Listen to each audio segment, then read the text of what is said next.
wanted to talk today about how much I missed wearing turtlenecks and how that resulted in me deciding to go ice skating.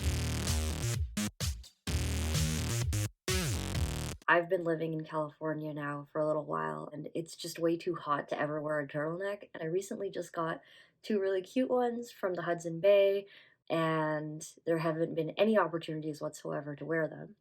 And also, figure skating after a long time felt like gliding on the ice. It was just a really great experience, and I really enjoyed it. It was only 8 minutes of skating. I'm so tired. Highly recommend doing things that you remember doing that you really enjoyed so that you can kind of like awaken your self-confidence and just remind yourself that you're able to do things that you once enjoyed.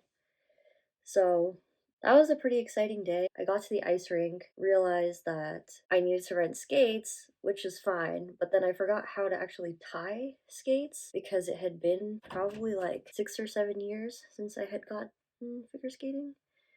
And even in Canada, I don't have my own skates, so it really was a long time. Oh, that was a lot of fun. And all just so I could wear my turtleneck in California. Also, a hack is that if you don't have long enough, thick enough socks, you can actually take two socks, roll them into one, and then like braid in two shorter socks to do things that you've always wanted to do. So I actually finally got a cartilage piercing on my ear, and that was the jab I was referring to, not the COVID jab too, but the one that I was really excited for was going to get my ears pierced. And because my mom was taking a nap, I took my dad with me. And that was a lot of fun. And it's right here. Another thing I realized that was really motivating to me in school was when you basically like go through certain levels and unlock things. And I missed that. So I basically got really interested in motorcycles again.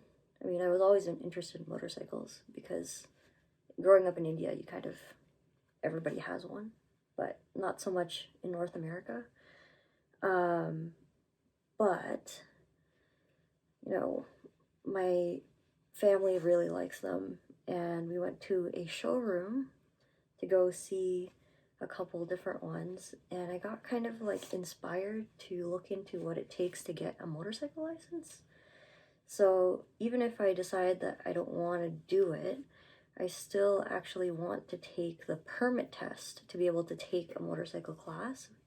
So in Canada, that's the M1, and I think it'll be a lot of fun because it like helps me feel like I'm studying for something that is very rewarding rather than just studying for something that's like a skill that is for work or whatever.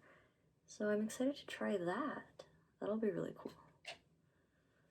There's also a really good YouTube channel run by a woman named Melody Campos. She's a really great energy and highly recommend her videos if you live in the Toronto area and are also looking to join the cool people who all ride motorcycles in Toronto. She basically talks you through like before she knew how to ride to taking her first course and all of that. And my Heatless curl set, including my botched double sock, is done. So we'll see how this turns out. The motorcycle thing is more just like a hobby that is very expensive that I don't know if I can afford, but basically just want to try out and see if it's something for me. I'm gonna try to get the handbook, which is like 15 bucks, and the actual test itself is only 15 bucks. So I think that's probably fine for a learner's permit, and then see where it goes from there. But I'm super excited to learn something completely different from anything that I've done before. I don't think it's anything like driving a car, so it should be really cool. So one side was definitely better than the other. So this is what it looks like right out of the socks.